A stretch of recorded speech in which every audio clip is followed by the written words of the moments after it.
Morning student. आज हम पढ़ेंगे क्लास 11th के अकाउंट्स के अंदर चैप्टर नंबर 3.2 वित्तीय विवरण समायोजन, फाइनेंशियल स्टेटमेंट एडजस्टमेंट। और हमारा आज का टॉपिक है अदत्त व्यय और पूर्वदत्त व्यय।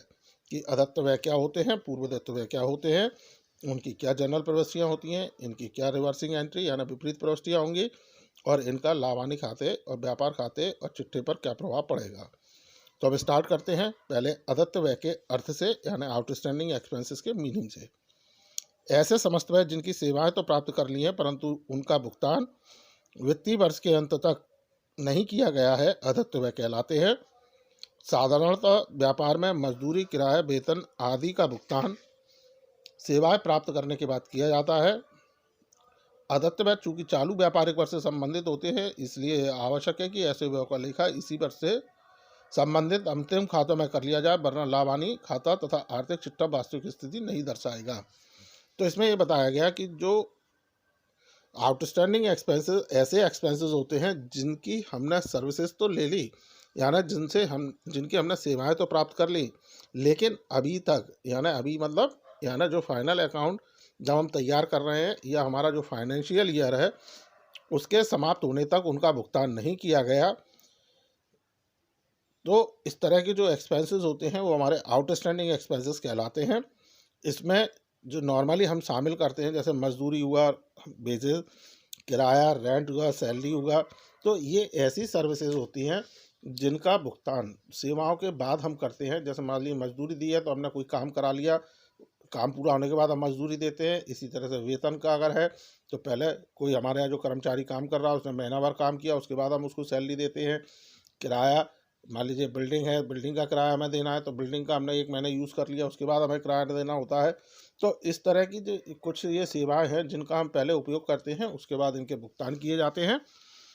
तो ऐसी स्थिति में जो इस तरह के व्यय होते हैं जिनकी सेवाएं प्राप्त कर ली गई लेकिन उनका भुगतान नहीं किया गया, वो हमारे अदत्त व्यय। अब जो अदत्त व्यय होते हैं वो हमारे करंट फाइनेंशियल ईयर से रिलेटेड होते हैं, चालू वित्तीय वर्ष से संबंधित होते हैं, इसलिए इनका अपने फाइनेंशियल स्टेटमेंट यानी जो हमारे ट्रेडिंग P&L और बैलेंस शीट है इसके अंदर इनको लिखना कंपलसरी होता है, लिखना जरूरी होता है। यदि हम ऐसा नहीं करते तो जो हमारे ट्रेडिंग P&L अकाउंट है वो सही लाभ हानि को नहीं दर्शाएंगे और ना ही जो हमारी बैलेंस शीट है वो हमारी सही फाइनेंशियल पोजीशन को शो करेगी। तो इस कंडीशन में हमें इनकी जो एंट्रीज हैं वो करना कंपलसरी होता है। अब हम बात करेंगे इसके एक उदाहरण की। एक उदाहरण से हम इसको समझ लेते हैं। जैसे मान लीजिए कि हमारा जो फाइनेंशियल ईयर है वो 31 दिसंबर को बंद होता है, और 31 दिसंबर को जब बंद होगा तो जो दिसंबर महीने का जो मान लीजिए वेतन है वो हम उसको जनवरी में पेड करेंगे। यानी अभी तक हमने उसको केवल 11 महीने का वेतन दिया, लेकिन जो दिसंबर का वेतन है वो उसको जनवरी में पेड होगा, यानी अगले साल में उसका भुगतान किया जाएगा। और अगर हम उसको उसी समय यानी जनवरी में लिखते हैं तो वो चालू वर्ष के संबंधित नहीं मानकर अगले वर्ष का खर्चा मान लिया जाएगा। तो ऐसी स्थिति में जो हमारा आर्थिक चिट्ठा है या जो हमारा व्यापार लाभानी खाता है वो सही लाभानी और सही आर्थिक स्थिति को नहीं दर्शाएगा। तो ऐसी स्थिति में हमें उस वेतन को करंट ईयर में यानी चालू वित्तीय वर्ष के अंदर हमें उसे अदत्त व्यय के नाम से लिखकर अपने फाइनल अकाउंट में शो करना होगा, जिससे वो हमारे चालू वित्तीय वर्ष की सही जानकारी हमें उपलब्ध करा सके। ऐसी स्थिति में इसकी जो एडजस्टमेंट एंट्री होती है वो एंट्री होगी हमारी सैलरी या rent account debit to outstanding salary rent account. तो इसमें ये बताया गया कि जो भी हमारा खर्चा आउटस्टैंडिंग है, जो अभी अदत्त है, उसको हमें डेबिट करना है। यानी जो भी सैलरी है, रेंट है, वेजेस है, कोई भी खर्चा जो अभी हमने पे नहीं किया उसे हमें डेबिट करना है। और क्रेडिट साइड में टू आउटस्टैंडिंग एक्सपेंसेस, यानी जो भी हमारा आउटस्टैंडिंग एक्सपेंसेस है, चाहे वो सैलरी हो, रेंट हो, वेजेस हो, कोई भी, तो उसे हमें क्रेडिट करना होता है। नरेशन होता है इसका being adjustment of outstanding expenses, की जो हमारा आउटस्टैंडिंग एक्सपेंसेस है उसको हमने एडजस्ट कर दिया। अब हम बात करते हैं इसके लाभानी खाते पर प्रभाव की। तो जो हमारा आउटस्टैंडिंग होता है, आउटस्टैंडिंग जो एक्सपेंसेस होते हैं उन्हें हम अपने व्यापार लाभानी खाते के अंदर संबंधित मद में जोड़ देते हैं और चिट्ठे के अंदर इसे दायित्व पक्ष में स्वतंत्र रूप से लिखा जाता है।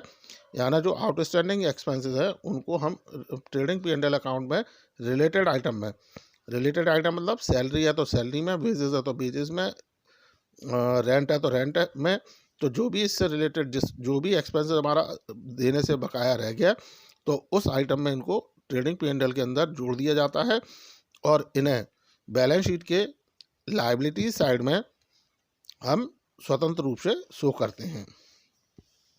इसमें भी एक महत्वपूर्ण बात और हम पढ़े, यदि अदत्त व्यय तलपट में दिए गए हैं तो इसका लेखा केवल चिट्ठे में दायित्व पक्ष में दर्शाएंगे।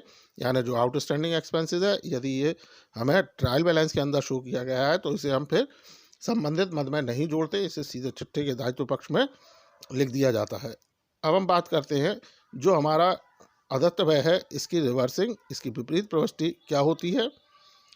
तो इसमें ये बताया गया कि जो अदत्त व्यय के संबंध में अगले वर्ष 1 अप्रैल को एक विपरीत प्रविष्टि की जाती है। यानी जो आउटस्टैंडिंग एक्सपेंसेस हैं उससे रिलेटेड अगले वर्ष के पहले दिन, अब जैसे मान लीजिए 31 मार्च को हमारा ईयर एंड होता है तो 1 अप्रैल को, और 31 दिसंबर को ईयर एंड होता है तो 1 जनवरी को हमें एक विपरीत प्रविष्टि करनी होती है जिसमें हमें आउटस्टैंडिंग जो भी हमारे एक्सपेंसेस हैं उनको हम डेबिट करते हैं। यानी आउटस्टैंडिंग रेंट, सैलरी उसको डेबिट कराएंगे और जो संबंधित खाता है उसे हम क्रेडिट साइड में शो कराएंगे। इसका जो इफेक्ट होगा वह यह इफेक्ट होगा कि जो हमारा आउटस्टैंडिंग एक्सपेंसेस अकाउंट है वह क्लोज हो जाएगा और संबंधित वह खाते का शेष पूर्व वर्ष के समान हो जाएगा। यानी रिवर्सिंग एंट्री करने से हमारा जो आउटस्टैंडिंग एक्सपेंसेस का अकाउंट है वो क्लोज हो जाएगा और अगले वर्ष में जो संबंधित व्यय का खाता है यानी उससे रिलेटेड जो एक्सपेंसेस के अकाउंट है वो हमारे पहले के समान हो जाएंगे और इस विपरीत प्रविष्टि से जो हमारे एडजस्टमेंट हमने किए थे उसका करंट ईयर में इफेक्ट खत्म हो जाएगा। तो जो विपरीत प्रविष्टि होती है वो क्या होती है उसके बारे में हम पढ़ लेते हैं। तो यहाँ हमारी विपरीत प्रविष्टि होती है outstanding rent and salary account debit to rent and salary account being reverse entry for salary rent account. तो इस तरह से हम यहाँ रिवर्स एंट्री कर सकते हैं। तो स्टूडेंट ये था हमारा अदत्त आउटस्टैंडिंग एक्सपेंसेस। अब हम बात करते हैं पूर्वदत्त व प्रीपेड एक्सपेंसेस की। प्रत्येक व्यवसाय या व्यापार में कुछ खर्चे इस प्रकार के होते हैं जिनका भुगतान चालू वर्ष में अग्रिम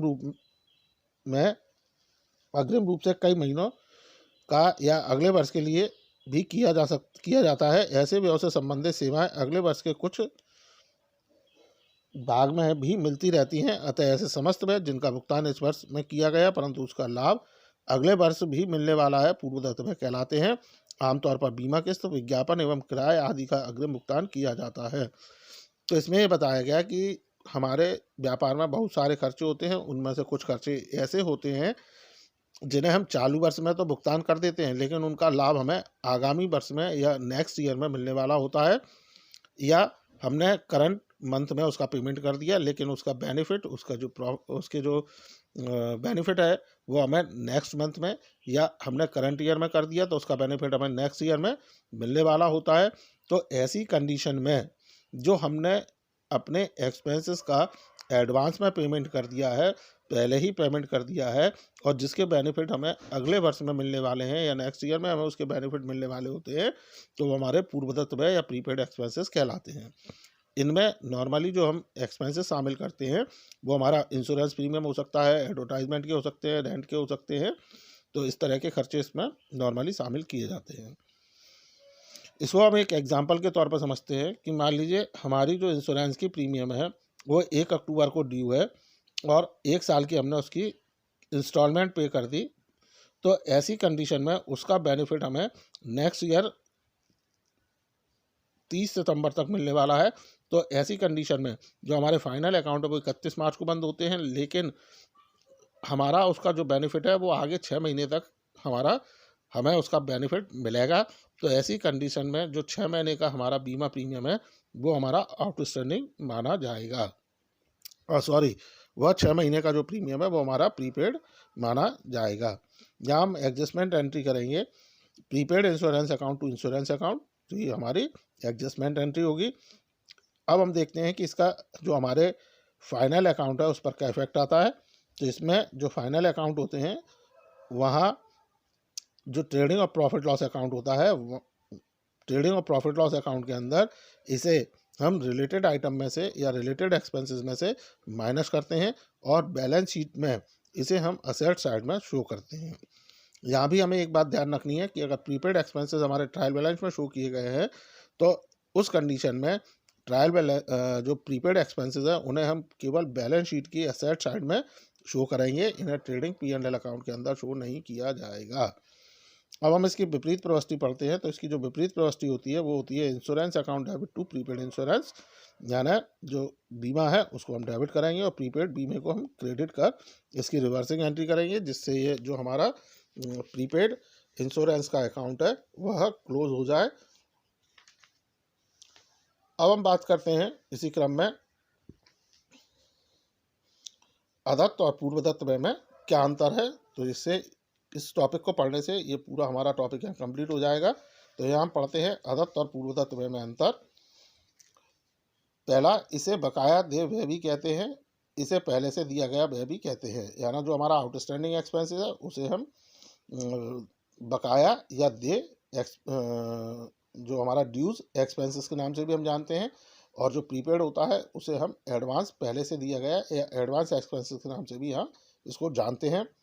अगला है, इसका संबंध इस वर्ष के व्यय से होता है। जो आउटस्टैंडिंग एक्सपेंसेस होता है या जो हमारे आउटस्टैंडिंग एक्सपेंसेस होते हैं वो हमारे करंट ईयर से रिलेटेड होते हैं, जबकि जो प्रीपेड एक्सपेंसेस होते हैं वो नेक्स्ट ईयर से रिलेटेड एक्सपेंसेस होते हैं।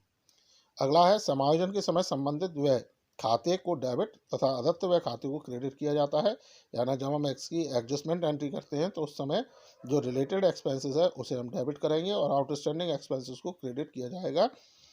जबकि प्रीपेड एक्सपेंसेस में जो हमारा एडजस्टमेंट है, जब हम एडजस्टमेंट एंट्री करते हैं तो उस कंडीशन में रिलेटेड एक्सपेंसेस को हम क्रेडिट और प्रीपेड एक्सपेंसेस को डेबिट करते हैं।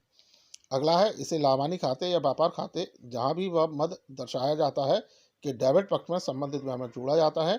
यानी जो हमारे आउटस्टैंडिंग एक्सपेंसेस होते हैं उन्हें ट्रेडिंग P&L अकाउंट के अंदर जो भी हमारे रिलेटेड आइटम होता है, रिलेटेड एक्सपेंसेस होते हैं, उसके अंदर इसे हम जोड़ देते हैं।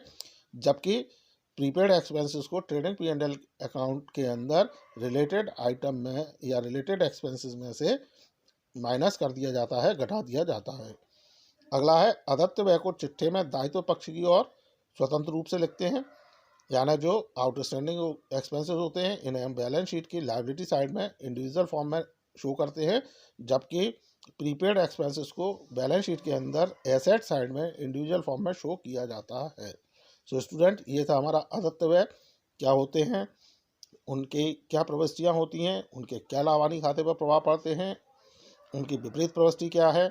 इसी तरह से पूर्वदत्त व्यय तो और अदत्त और पूर्वदत्त व्यय में अंतर जो आपको समझ में आए होंगे। इनसे रिलेटेड यदि आपके कोई डाउट्स हैं, क्वेरीज हैं, तो आप कमेंट सेक्शन में जाके कमेंट कर सकते हैं या डायरेक्ट आप मुझसे कॉल कर पूछ भी सकते हैं। So student, thank you, good bye.